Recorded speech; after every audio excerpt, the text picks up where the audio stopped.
Hey, good afternoon. I am Kevin Jefferson, the People's Lender, and today I have one of my Realtor partners, Natasha Bazile. How are you? Wonderful. Hello, hello. So we're doing something a little different, right? You always hear from me about things you should do as a buyer from the lender standpoint.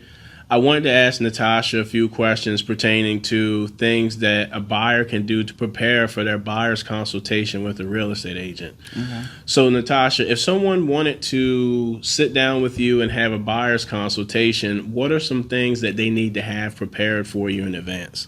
All right, so the way my process looks is you reach out to me, schedule with me on my Calendly, and that's like a quick 15-minute conversation that we're having just to get an idea of what is it that you're looking for, just the overall things. From there, I'm going to schedule your home buyer's consultation. Ideally, you've been pre-approved, but if you haven't and you're ready to go, then we're going to talk about that then, explaining just the different components. I say schedule an hour, but I have been finding that my consultations are going an hour and a half because between the information I'm sharing, the questions being asked, it sounds like a lot, but by the end of it, people are like thanking me, like, thank you for going over all that information. So as far as them preparing for the home buyer's consultation, I would say have an idea of what it is that you want, what you're looking for, where you want to move to. And then, even if you don't have all the answers to those questions, we're going to dig down into it during the home buyer's consultation, because at the end of it, I want to put together a game plan so that we can move forward. And that includes having your pre-approval from a reputable lender so that we can move forward. It's like a teamwork here. Right. So in terms of in the buyer's consultation, what are three things that you feel like are high points that need to be addressed in that consultation? There's so much. Well, first of all, let me tell you, you should be having a home buyer's consultation. There are some people, and I talk about this in my consultation, that just get out here to buy a home and do it wrong. They haven't spoken with the lender. They don't know how much they can afford. They're driving by houses. They're calling on the signs. So now they're talking to the listing agent who represents the seller, not them. Or they're calling an agent and saying, hey, can you just show me this property? Just meet me out at this property. That should not be the start of your home buyer's consultation or your home buying journey. So it should start with a home buyer's consultation. And then 3 points that should definitely be touched on in there are expectations. What are your expectations of what you're looking for? Also of the agent that you're working with, because you guys want to make sure you're on the same page. So that's one, expectations. 2, the pre-approval. How much home are you looking to buy? How much are you comfortable with paying monthly? And going through those components. And then 3, the actual home search process. What does that look like? Do you just send the agent a home and you're out to see the house in 20 minutes? Be on the same page and understand what that process is going to look like. And I'm going to throw in a fourth as a bonus, the whole offer process. What does that look like? And it also needs to be tailored to the current market that you're in. So I know that was a lot. That's important stuff. In that consultation, when that consultation is done, what if they don't have a pre-approval? What if they come to you from, without a lender, they just happen to see something and say, hey, I want to reach out to this person. I feel like I can connect with them. Okay. Yeah, no, that's fine. But before we actually physically get started seeing homes, then that step would need to be completed. So at the end of my home buyer's consultation, I have, okay, here are the next steps. And it's tailored to, if you already have your pre-approval, we're on the same page, you want to work with me, I want to work with you. All right, we're going to move forward to the next step. Let's start identifying homes and move forward. If you don't have your pre-approval, now it's okay, make sure let's talk to the lender. Let's see what they say, and then let's revisit the game plan going forward. What's your price point that you're looking for? What areas? Because you might say, I want to be in this price point and I want to be in this area because they have the best school district. But after you talk to the lender, that price point isn't getting you into that school district. So what's the game plan then? Are we moving to other areas? Are we looking for a smaller house? We're going to get on, have a meeting of the minds. Got you. But I really want to see this house on Baltic Ave. Can I see just one house without a pre-approval? No, not for me. Why? Not to say that I've never made that exception. A couple of reasons. One, I do not want to get your hopes up if you don't end up qualifying for this house. So you see this house on Baltic that is $400,000, and then when you talk to the lender, you qualify for 300. Now I have to get you mentally down to seeing homes in the 300, and your heart is set on the 400,000. So that's a letdown. That's there. Two, it sounds great. You might be the most upstanding person, but there are people out here that just want to see houses, and this is a business. So like when you go to a doctor, you schedule that appointment, you come in, you fill in the paperwork, you wait for that doctor. There's a process. You go to TSA, you just don't get to the airport and just go straight on a plane. There is a process. It is the same thing when you're dealing with a lender or a real estate agent. So it's just part of the process. It shows that you're serious and committed. Got you.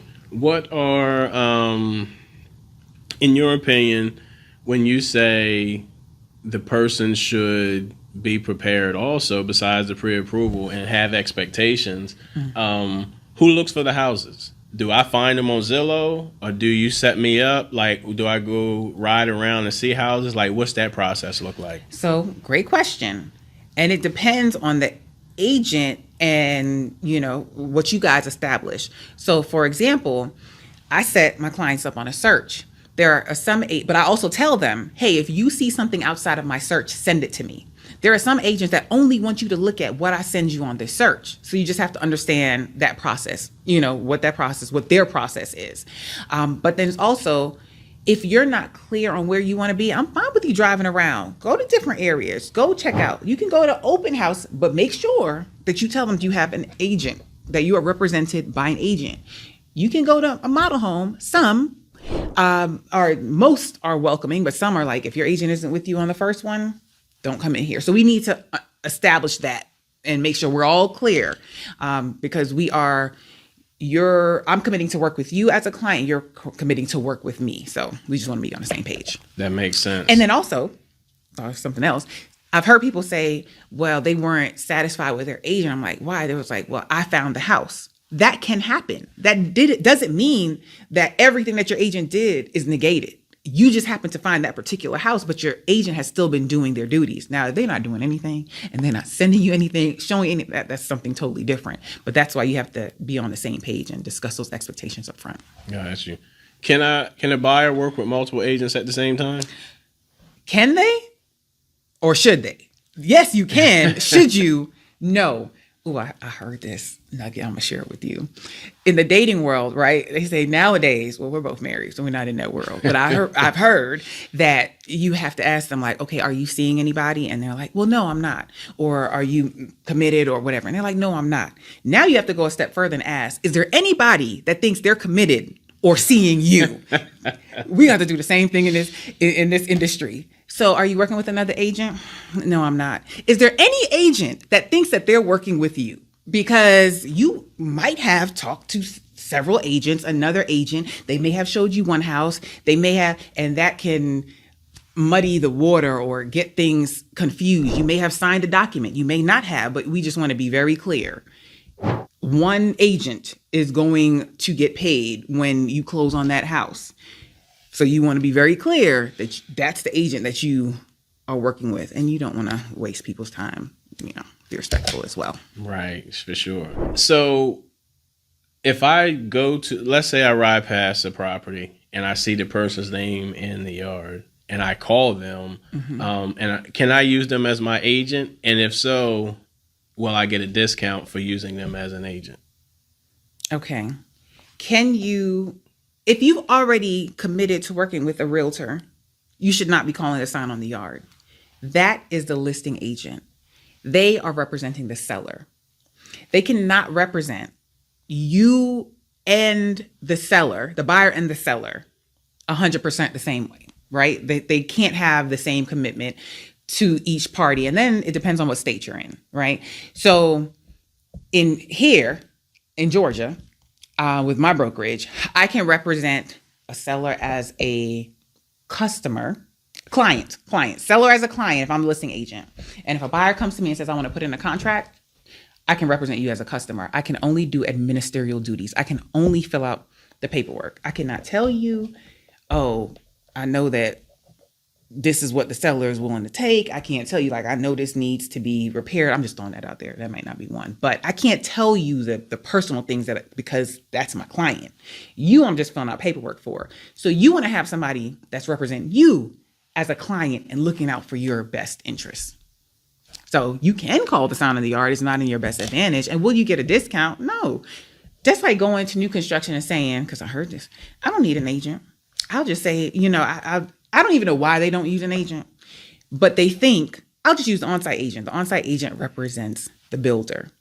And the builder is not saying, hey, you didn't use an agent. Let me knock off $5,000 off the price of this home or give you It doesn't happen. The same thing on the seller side. So, well, there you heard it. Yes. You need to have representation. I say it all the time in my videos. You definitely need, I am a proponent of you having your own representation for your deal. Even if I'm not your lender and you decide to go with new construction, at least utilize an agent to work on your behalf, because that site agent or the listing agent represent the seller, and you technically don't have anyone representing you. They get paid off you. Mm-hmm. Oh, yeah. But you technically don't have any representation. If I had a buyer who I wanted to reach out to you to get a consultation, how would they get in contact with you? Easiest way is schedule with me on my Calendly. That's www.calendly.com/sold by Nat. So you can go on there, just pick a time, a day that works for you. We'll hop on the phone. If not, you can reach out to me. All my socials are sold by Nat, and my phone number is 404-857-2508. Well, there you have it. Natasha Bazile, real estate extraordinaire. Her contact information will be below. She also has an amazing YouTube channel that you'll tap into. I'm Kevin Jefferson, the People's Lender. Have a great day.